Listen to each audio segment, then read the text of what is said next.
Assalamualaikum warahmatullahi wabarakatuh. Waalaikumsalam warahmatullahi wabarakatuh. Nah jadi sebelumnya yang terhormat kepada Abi Hanif dan Umida selaku pengasuh Pondok Pesantren Darul Hidayah dan kepada guru-guru saya, dan tidak lupa pula kepada kedua orang tua saya yang telah mensupport saya. Nah jadi di sini saya akan mempresentasikan tentang penulisan Al-Quran. Nah jadi melanjutkan yang kemarin. Nah jadi sebelumnya dahulu Al-Quran itu sebelumnya dahulu Al-Quran itu terpencar-pencar ya. Nah jadi sebelum itu Al-Quran itu belum berbentuk buku. Nah kemudian di sini saya akan menjelaskan tentang pencatatan dan penulis. Nah jadi pencatat penulis Al-Quran ini yaitu tidak lain adalah Abu Bakar As-Siddiq, Umar bin Khattab, pengurus Umar bin Khattab, Ali bin Abi Thalib, habis itu siapa namanya Utsman bin Affan, habis itu Muawiyah bin Abi, pokoknya gitu. Habis itu ada Zaid bin Sabit, ada Ubaid bin Ka'ab. Nah terus nah jadi jadi Makki dan Madaniyah. Oleh karena itu tempat komunikasi atau wahyu. Nah jadi tempat turunnya seperti yang dijelaskan kemarin bahwa Al-Quran itu turunnya berangsur-angsur.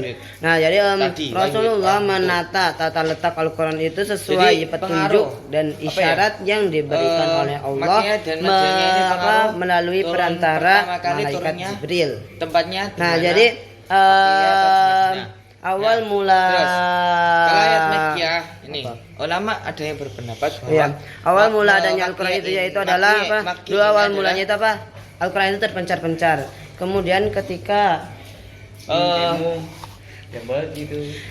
kemudian ketika di Mekah, meskipun setelah peristiwa kemudian ketika turun satu wahyu kemudian Rasulullah menyuruh para sahabatnya untuk segera menulis ataupun menghafalnya.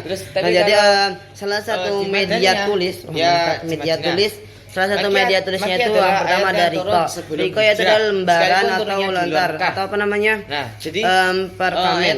Kemudian yang kedua itu ada lihaf.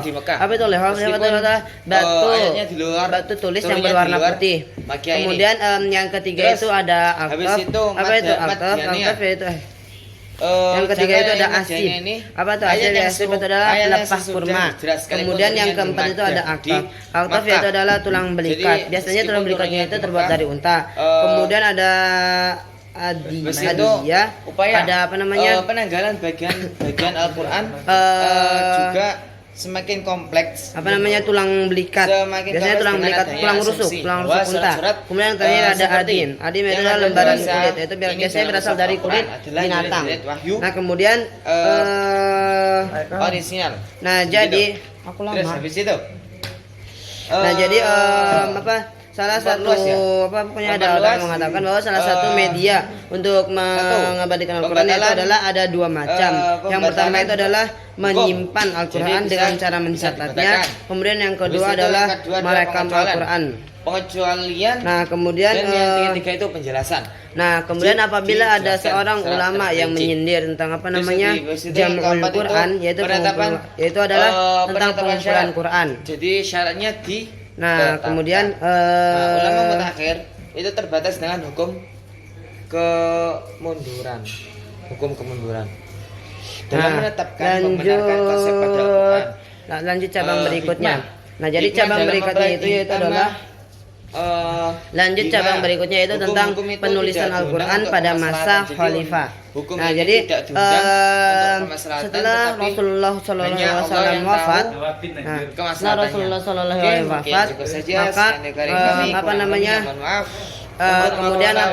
kemudian Rasulullah mengangkat seorang khalifah yaitu khalifah yang pertama Abu Bakar As-Siddiq.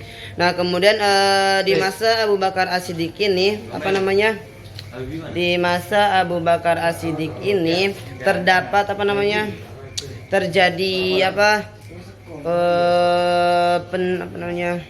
ada pengakuan nabi palsu. Nah yaitu yang bernama Musailamah Al-Kadzab.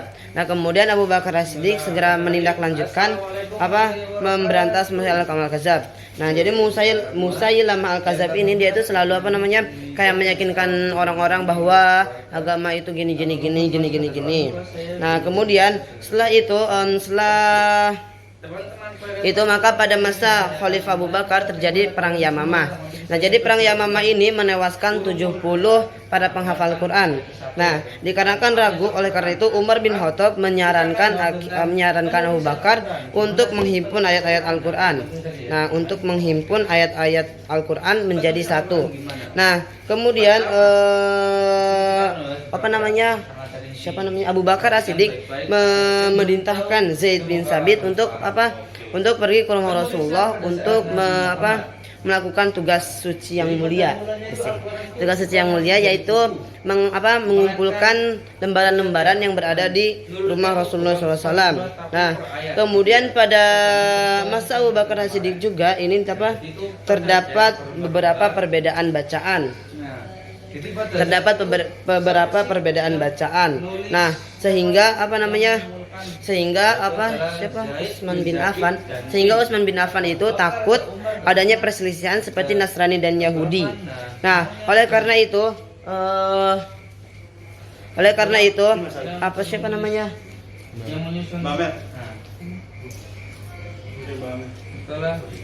itu antara Abu Bakar atau Utsman bin Affan itu mengadakan huruf hamzah yaitu berupa mad di di beberapa huruf panjang. Kalau nggak salah itu 2000 kata.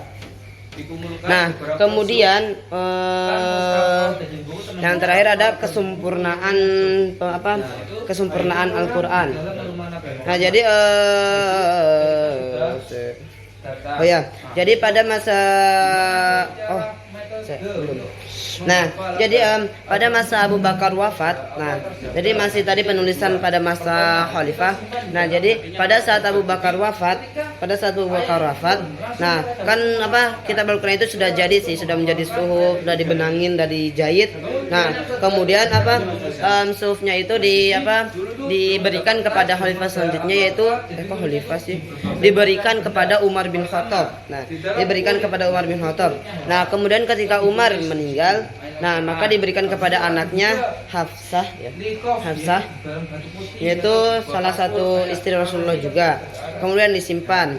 Nah, kemudian ketika Utsman bin Affan mengetahui ada dua golongan yang berselisih tentang perbedaan bacaan, kemudian dilaporkan ke Abu Bakar, sehingga Abu Bakar memberikan sepucuk surat kepada anaknya Umar bin Khattab untuk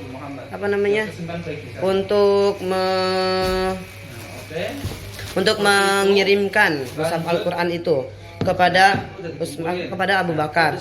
Nah, kemudian di situ diberilah huruf-huruf hamzah mad seperti tadi.